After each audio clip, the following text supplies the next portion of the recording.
If you have your Bibles with you, go ahead and open to Luke chapter 10, verses 25 through 37. Luke 10, 35 through 37. We're going to talk about love unlimited today in one of the more familiar parables of Jesus.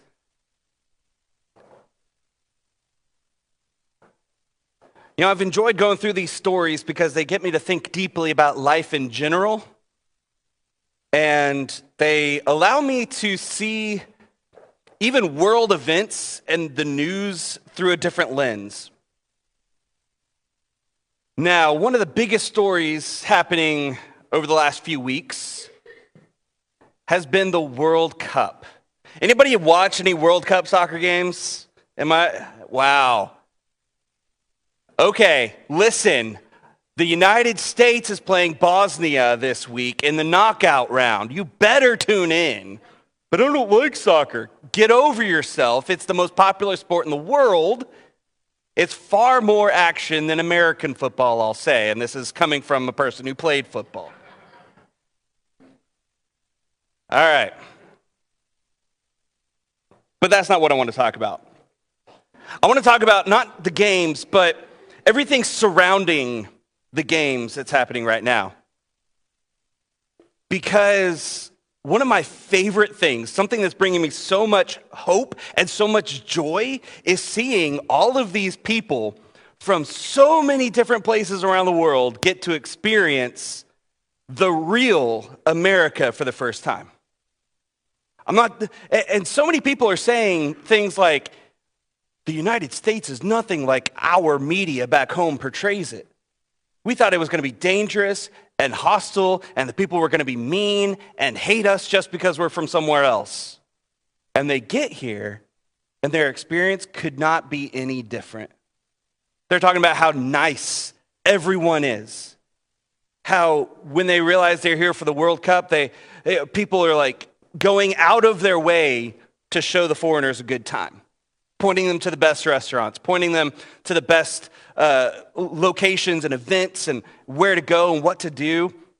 So you end up having like the whole crew from Scotland called the Tartan Army going to a baseball game for the first time and just stealing the show. Like a home run happened and they erupted into song and dance like nothing you've ever seen before. But one thing that gives me so much joy to see is their response to restaurants, to American, even Mexican restaurants. Somebody said they tried Golden Corral for the first time and their mind was blown. Somebody shared a picture of a diner in the middle of nowhere. I think it was in Indiana, but I couldn't tell you where. They couldn't even tell you where. And they said, this is the best meal I've ever had in my life.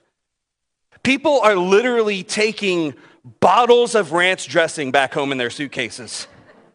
I love it. I love it so much. Now you all understand why we're so overweight. Because our food is actually good. Okay, but this was one of the best things. Some Japanese fans from the Japanese national team following their team ate at a Mexican restaurant for the first time. And some of y'all are like, yeah, I'm going to El Compadre after this. Because what's normal to us was completely mind-boggling to these Japanese people. This is what he wrote on X, formerly Twitter. USA, a Mexican restaurant. We had not yet ordered anything, and the food was already arriving. Chips, salsa, unrequested, free. I stopped the waiter. We have not earned these. I love the way he says that. They just come with the table, man. They come with the table. In my land, hospitality is a debt. Every gift creates an obligation. Weighed carefully, returned in the proper season, with interest of feeling. Here, the gift arrives before you have proven you can pay for the dinner. This is not an appetizer. This is a declaration. We trust you. Eat. I ate with the gravity the moment deserved. And then, I must report this calmly, the basket emptied and a new one appeared. Did we? Refill, the waiter said. It's bottomless. Bottomless. They have wells of salsa. The supply lines of this nation are beyond anything my ancestors imagined. Give this man the Pulitzer Prize. Give him all the literary awards. And never take for granted the chips and salsa ever again, my friends. Just wait until he discovers the rolls and cinnamon butter at Texas Roadhouse. But one thing stood out to me, and you probably caught it. It's what this man from Japan said about hospitality. Very rarely is anything ever freely given without expectation of getting something in return. And we hear that and we're like, but that's just how it is, right? We give people gifts. We think about them and we pick something up from the store and just give it. We stop by the side of the road and help people. That's what we do. And that's not what people do in other cultures, in other places. People from Europe, people from Asia, they're blown away by how hospitable Americans can be. How we just talk to strangers. Some of you, I know, have made a best friend in line waiting to check out at Walmart. When we're hiking a trail, we say hello. If somebody looks lost, we stop and ask if they need help with directions. And we don't expect anything in return.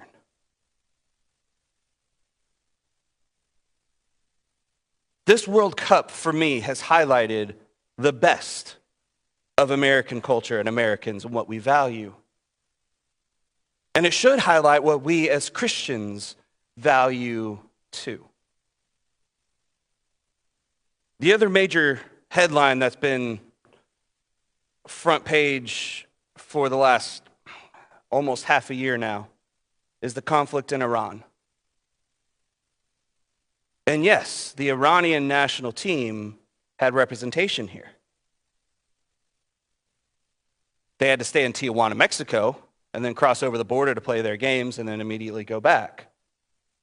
And even though security was tightened, even though they were afraid that they might be treated with some resentment here in the United States, even though our two countries are fighting each other currently, they've left handwritten messages in their locker rooms like this. This is from the Iranian team. From the ancient Persia of thousands of years ago to the civilized Iran of today, the spirit of Iran remains alive and steadfast. We came to Los Angeles with pride, competed with honor, and leave with dignity. Thank you, Los Angeles, for your hospitality. And thank you to every Iranian who gave their heart, voice, and soul for Iran through these 180 minutes. May peace, respect, and friendship prevail among all nations. I see things like this, and it just reaffirms that there are people in this world that it seems their job is to get us to hate each other. It seems like their job is to get us to demonize the other person, whether it's somebody from a different race, different nation, whatever the case may be. But the people of Iran and the people of Los Angeles, that was hosting the games, the first two games that Iran played in, they realized we are not enemies. You and I, person to person, face to face, we are not enemies. Remember what we talked about a few weeks back. Paul, at the end of his letter to the Ephesians, our battle is not against flesh and blood. The person you're sitting across from is not the enemy. As much as the media, as much as the government, as much as people online might want you to think. We are not enemies. Come, eat our chips and salsa. Partake, eat. We trust you. We want to show hospitality. And they thank us in return and hope and pray for peace and friendship to prevail among nations. This is what the world can look like. This is the world I want to live in. In fact, I've said before, and I'll say it again, I don't want to live in a world that isn't shaped by the parable of the Good Samaritan. We even have Good Samaritan laws in a lot of places, where if you are a bystander in a situation and you can help, then you should help. And you are protected from any potential harm that might have come from helping. If you're a Seinfeld fan, the whole final finale of the show is about the Good Samaritan law. That's ridiculous. They're just bystanders letting something bad happen, and then they get put on trial for not stepping in. It's hilarious, but I don't want to live in a world where the story of the Good Samaritan was never told. Because I think this story in particular shines a spotlight on the core teachings of Christ, some of the most challenging teachings of Jesus. When he said on the Sermon on the Mount, you've heard it said, love your neighbor and hate your enemy. That's what people want us to do. That's what the politicians and the media want us to do, to love everybody that's just like us, and anybody that's not like us, we hate. We're suspicious of them. We think badly about them. We want to drop bombs on them. But Jesus says, but I say, love your enemy and pray for those who persecute you. Paul would later say in the book of Romans, if your enemy is hungry, give him something to eat. If he's thirsty, give him something to drink. Vengeance, if it is to be had, belongs to the Lord, not you. They are not the enemy. I don't want to live in a world that isn't shaped by this story. So let's look at this story. It begins here with a question. Verse 25 of Luke chapter 10. Then an expert in the law, aka a lawyer. Everybody loves lawyers and their questions, right? They word things in such a way as to trap people and get people caught in what they say. An expert of the law stood up to test him. That word test, by the way, is the same word that's used of Satan testing Jesus in the wilderness. So this is no small question. This is no small interaction. Teacher, what must I do to inherit eternal life? Sounds like an innocent question enough, right? Maybe we've all asked that. What do I have to do? God, what should I do? God, I want to be saved. What's next? What do I do? What step do I have to take? But we know he's a lawyer, an expert in the law. He's not saying this out of sincerity, I don't think. He's asking this, we're told, to trap him, to test him. He's looking for a checklist, some big thing he has to do to guarantee that he is on the inside, not the outside, that he's in and not out, that he is one of the chosen, one of the few, one of the elect, and not one of the others. So Jesus, like any good teacher, responds to a question with a question. Don't you love that? You ask a question and you get a question back in return. No, I want the answer, not another question that I have to think about. So he asks, well, what's written in the law? How do you read it? So the lawyer answered, love the Lord your God with all your heart, and with all your soul, and with all your strength, and with all your mind, and love your neighbor as yourself. See, I grew up thinking maybe that combination of commands from the Old Testament was unique to Jesus, but in further study, it really wasn't. Jesus wasn't the first Jewish teacher to put those two commands together. Maybe this guy had heard Jesus teaching already and just gave him the answer that Jesus was expecting. Maybe you've done that in school. You don't really believe the answer, but you know what the teacher wants to hear. Maybe that's what's going on. Or maybe he's heard other rabbis put these two commands together and think, that sounds pretty good. So here you go.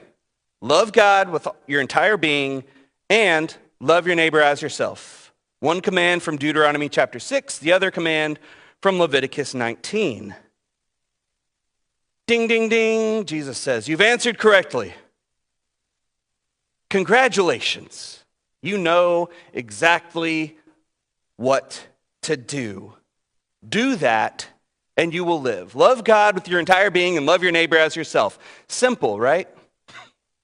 Simple, but not easy. See, because you can know all the right things, but not do all the right things. You can know all the answers, but unless it affects how you live, then it doesn't really mean much. James, the brother of Jesus, would say, you believe there's one God? Hey, great, congratulations. You believe all the right things, so do the demons. They also believe, and they tremble. What are you going to do about it? Faith without works is dead, James would say.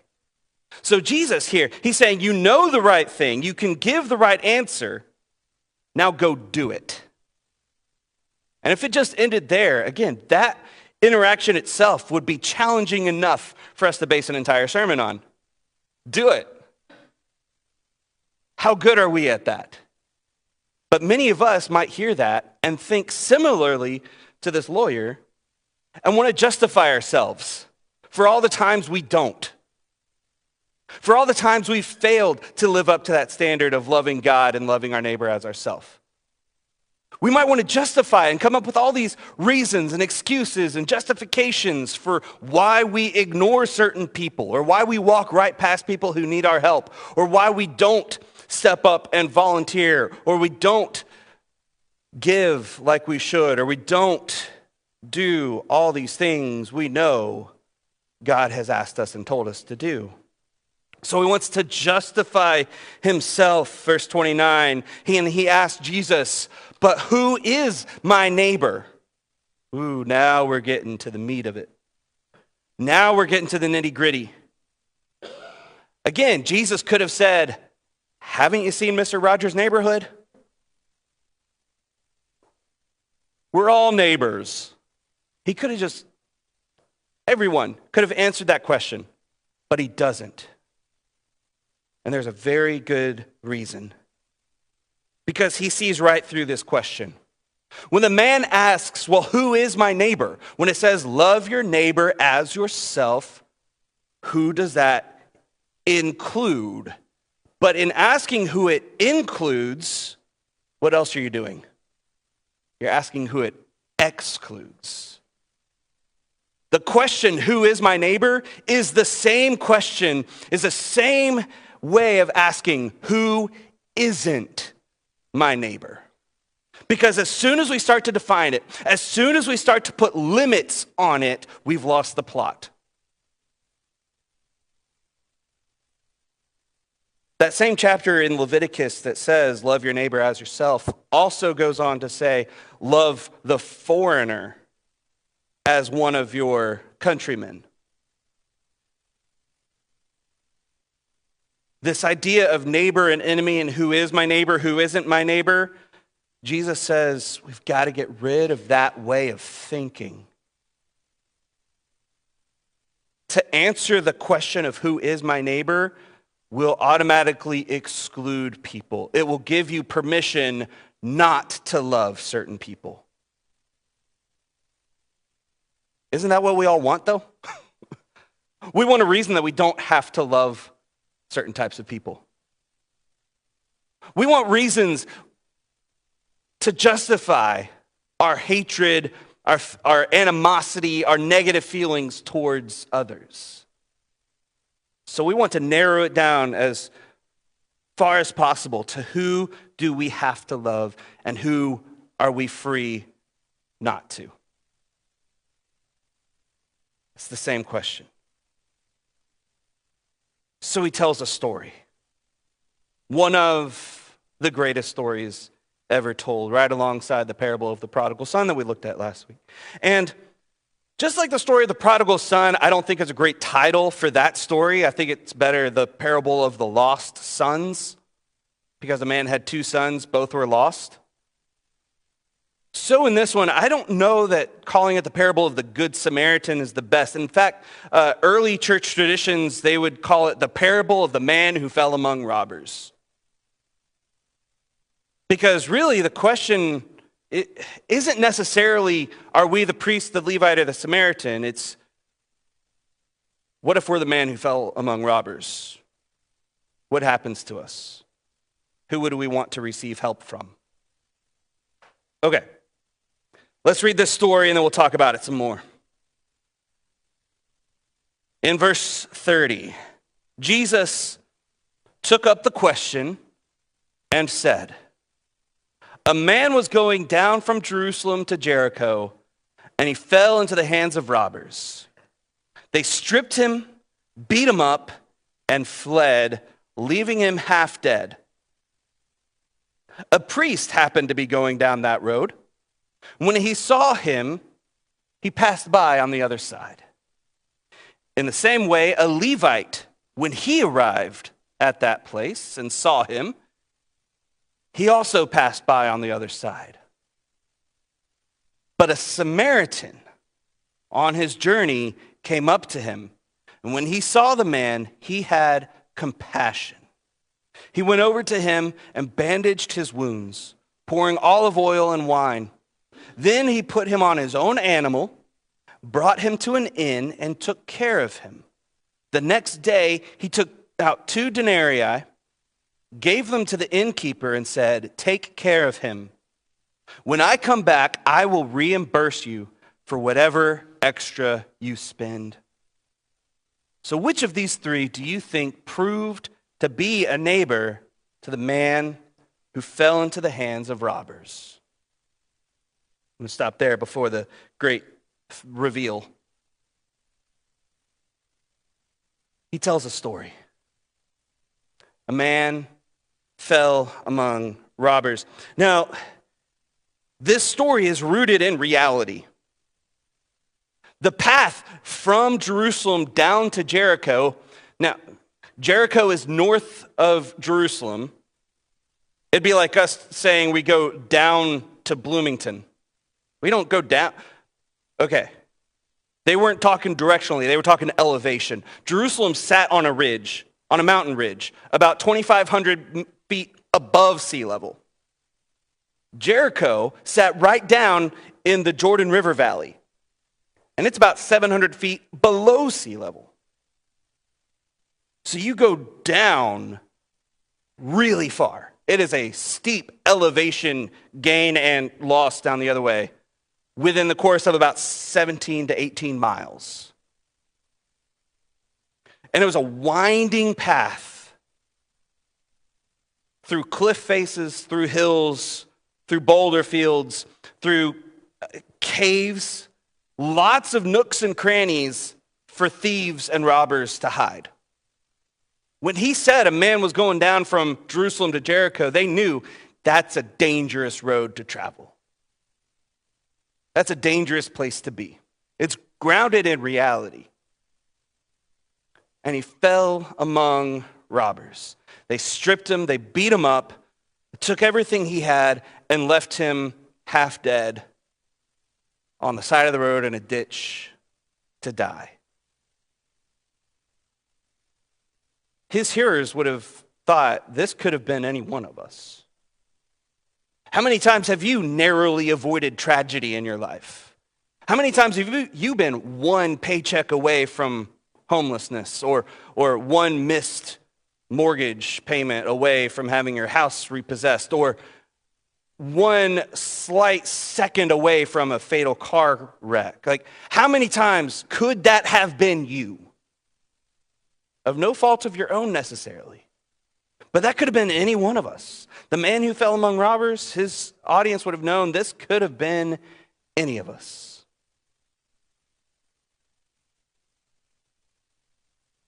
But luckily for the guy, along comes a priest.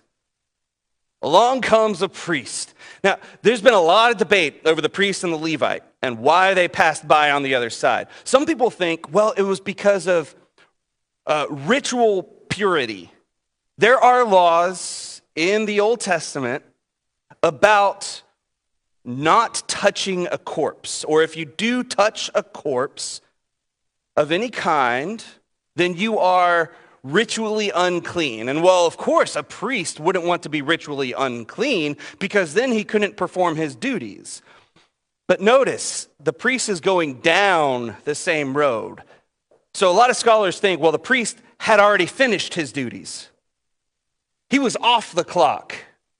He was probably going back home. The city of Jericho actually had a pretty big population of priests and people from the tribe of Levi. Not anybody could be a priest. Only people from the tribe of Levi could become priests.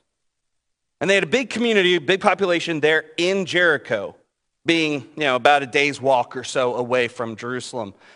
So the priest comes by. This priest who's probably spent all day offering sacrifices, all day ministering to people, all day working with the populace and rubbing elbows with people and getting involved in their lives, maybe making intercession between the people and God, maybe teaching the commands and the laws of God. And here he comes. We don't know why. Head in the clouds, busy, hungry, wanting to get home, thinking he's already dead and thinking that's somebody else's problem. He wanders by, passes by on the other side. So too with a Levite, a person from the tribe of Levi, maybe a future priest, a priest in training, somebody, in other words, who would have known better, who could have been a lifeline for this guy. He also crosses to the other side of the road to pass by. And even if it were the whole, it's ritual impurity, right, to touch a corpse, the man wasn't dead. They didn't get close enough to even check. They just assumed, that's not my problem. And they passed by. There's even laws about saving life, how saving life is a greater command, a greater thing than to keep any of these lesser laws. And even if the man were dead, there's even commands about burying the bodies of the fallen and not just leaving them out. So they were completely off with their interactions here. They were completely disregarding the commands and the intentions of the commands of God by passing by. There's the rule of 3 in storytelling. There's a rule of 3. Some of you older folks out there, sorry about your age, but younger folks, Gen Z, y'all probably wouldn't know this. Larry, Moe, and, right? Snap, crackle, and. So we know the rhythm.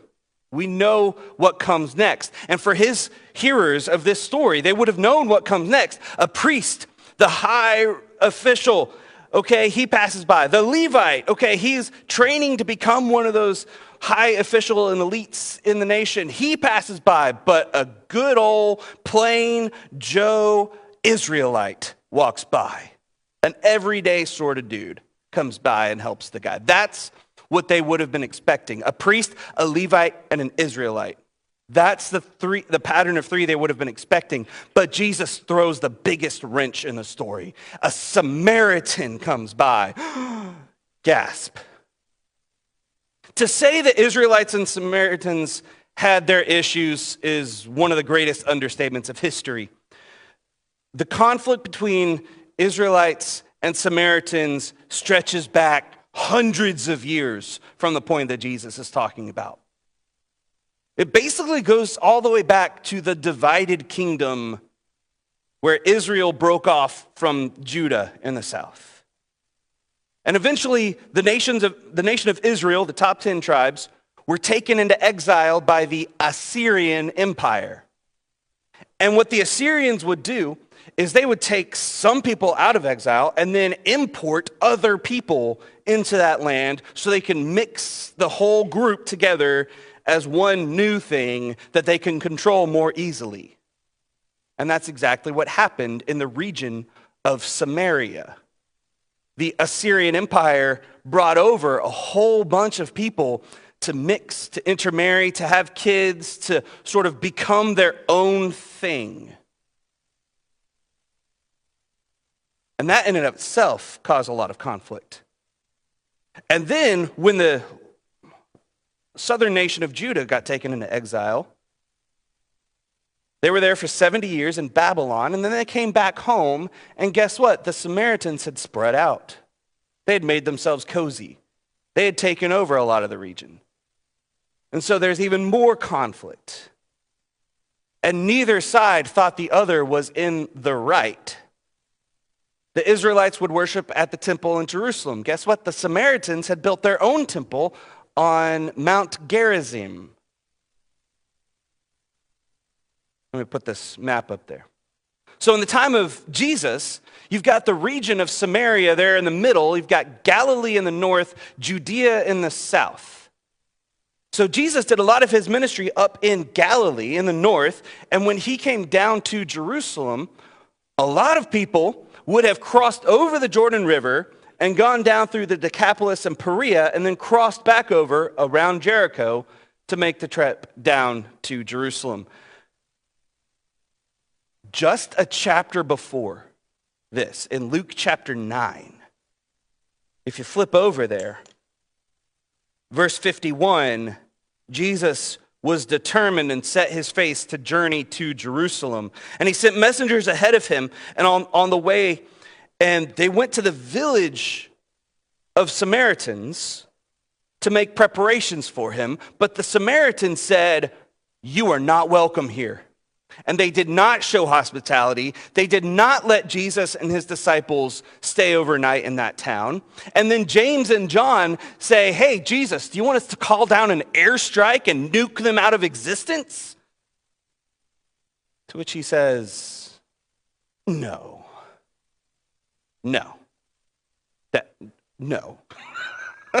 Absolutely. He turned and rebuked them, and they just went to a different village. So just the chapter before, he and his own disciples had run headfirst into this conflict.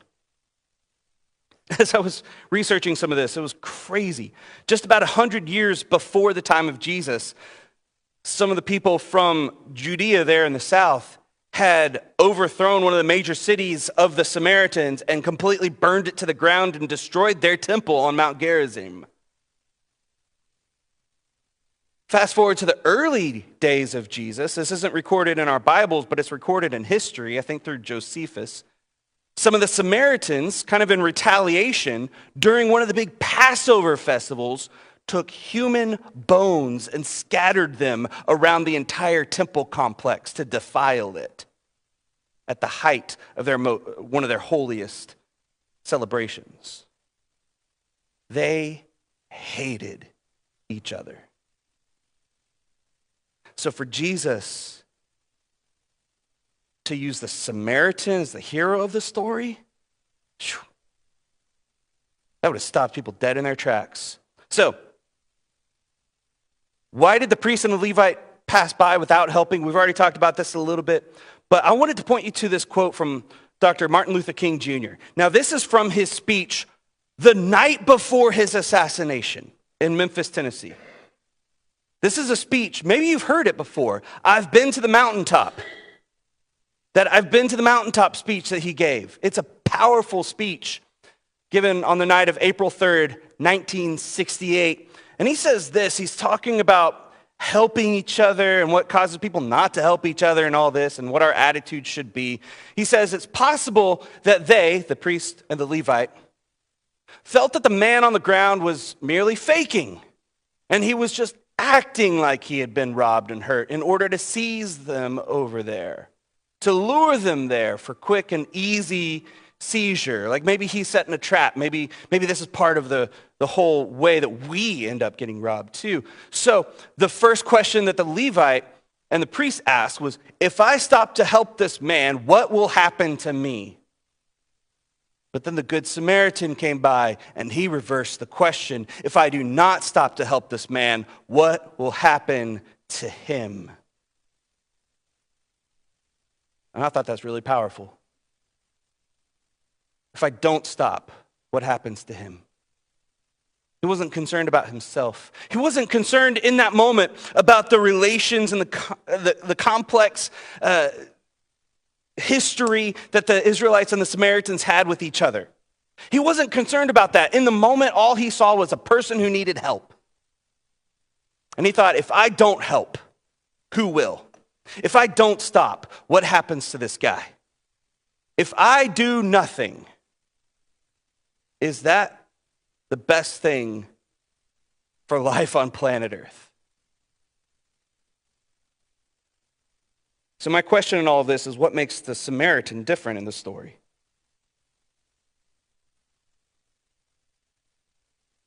It's one thing to ask, why wouldn't the priest and the Levite stop? It's another to ask, why would the Samaritan stop?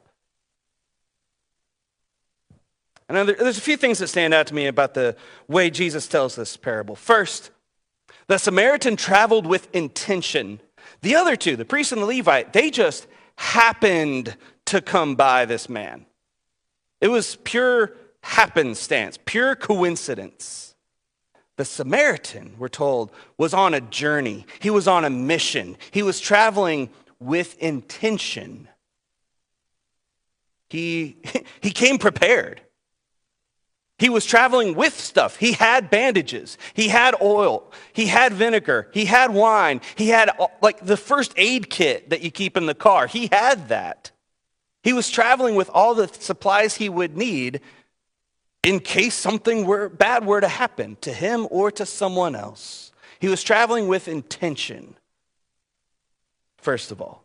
And how many of us, including myself, just travel through life without any intention, with our head in the clouds, not paying attention to the world around us, not paying attention to the people in need that we're rubbing elbows with? Some of you are a lot better at doing that than I am.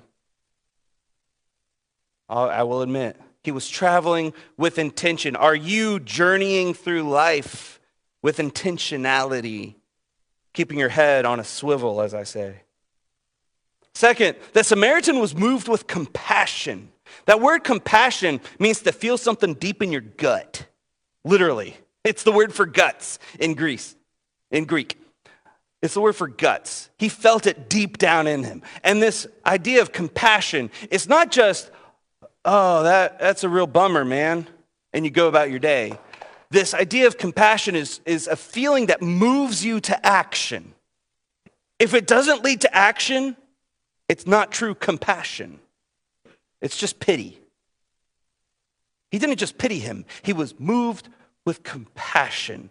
His compassion that he felt towards the man spurred him to take action. Number 3, he took action. He did something. He didn't just sit behind his keyboard and type out how somebody should do something. He didn't just go to a meeting afterwards and say, we've got to improve the security on the Jericho road. I'll tell you what I saw the other day. He helped the person that was there. He helped the person who was there. He took action. It reminds me of a story. I don't know if it's true or not. It's one of those preacher stories you hear every so often about a man who was wandering down the beach one day after a hard rain, and the tide was just kind of washing out, and he came across this little boy who's picking up these starfish that had washed up on the beach, and he's chucking them back in the ocean. And the beach is littered with starfish. Dozens of them. Far more than the boy could ever help. And the man came up to the boy and said, hey, what are you doing? You know there's way too many of these starfish. You can't save them all. And the boy reached down, grabbed another one, chucked it back into the sea and said, but I can save that one. We might not be able to save everyone. We might not be able to change the entire system overnight. We might not be able to make the Jericho road safer overnight so that nobody falls into that trap. But we can help the people in front of us. We can take action.